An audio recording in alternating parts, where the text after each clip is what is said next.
sa mga tropical fruit trees ko ay dalawa lang yung nilalagyan ko ng protection. Itong una, Camias or tinatawag nila dito na bilimpi. So ito kasi ay super sensitive sa lamig. So ang nilagay ko dito na protection ay itong clear na pallet wrap. At seedling pa lang yan, wala pang isang taon na naitanim, kaya the more na kailangan ko siyang bigyan ng protection. At ito naman yung aking second fruit tree na nilagyan ko ng protection. Ito ay guyabano. Nag-brown na ang kanilang dahon. Okay lang na mag-brown yung kanilang dahon kasi ang importante ay ang kanyang stem. Kaya namin nilalagyan ng protection para hindi mamatay yung kanyang stem.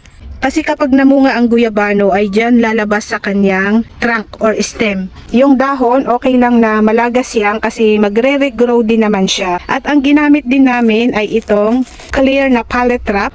So yung dalawang fruit trees lang na yon ang nilalagyan namin ng protection during winter time. Itong mga ibang fruit trees ko dito ay okay naman sila.